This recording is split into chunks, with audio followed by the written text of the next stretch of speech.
Hello, this is RICKY, the YouTube Tech Guy.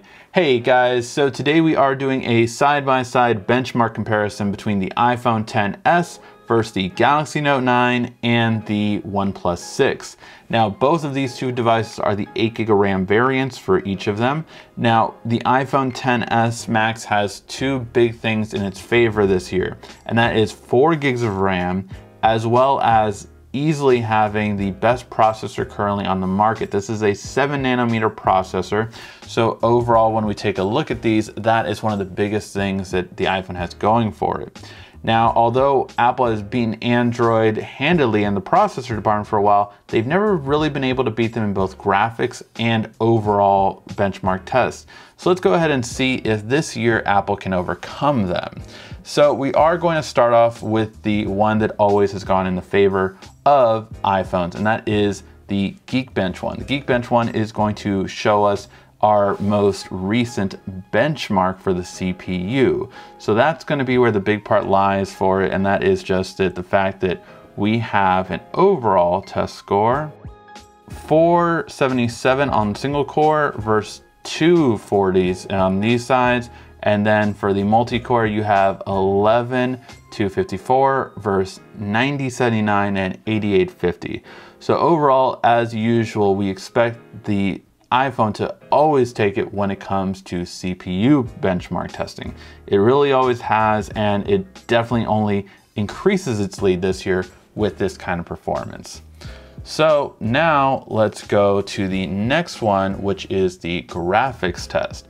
So when we pull up 3D Mark for each of these, we can actually see how they all did.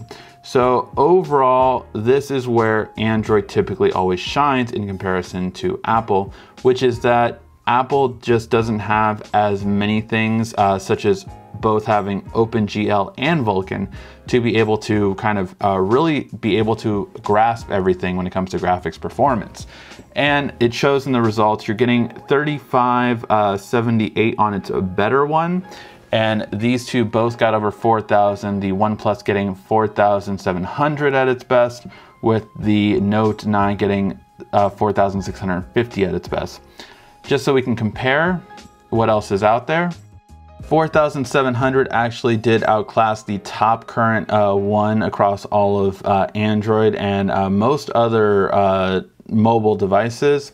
It even goes right up to the iPad Pro 2017 variant, just so you know, in terms of graphics performance. So that's the kind of graphics you're getting on this one. Same with here, you are getting, again, 4,650, which pretty much maxes at the top. Whereas the iPhone, in terms of graphics, it's never been towards the top. It's just not going to be the best in terms of graphics. Yes, they have great engines with AR ability, but in terms of actual graphics performance, it's still not where it needs to be to perform the best at it. All right, then finally, let's go to Antutu. Now, Antutu basically always kind of gives us our best results for overall performance. It tests everything from RAM to processor, graphics, to everything in between. And in this test, we are going to see that yes, actually, because of the CPU leap, the iPhone XS Max has actually officially beaten the top Android performers currently on the market. Now, obviously, yes, we're going to check against new phones like the new Kirin processor that's going to be on the Mate 20 that will also be a 7nm, so we're going to see how that one performs, and we're going to test out the Pixel 3 XL. But yeah, overall performance, the iPhone XS has actually topped Android for the first time in a long time in terms of overall performance. Now, it is slight, and again, that is impressive considering just how much of a difference it is in terms of a 7nm processor. So overall, with it, you can see that yes, this did outperform in the GPU department. So again, graphics are going to be better on here. But in the UX, it was really close. The RAM it beat, obviously, but that processor boost really made it overcome both of the Android devices. 112.50 74 versus 89.90 and 93,400. So yeah, pretty handily in terms of CPU, and that's what really made it outperform the others.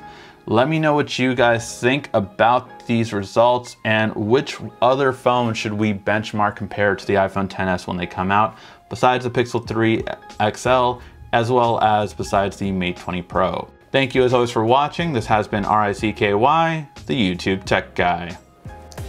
Thank you for watching our video. If you liked it, why don't you go ahead and subscribe up there.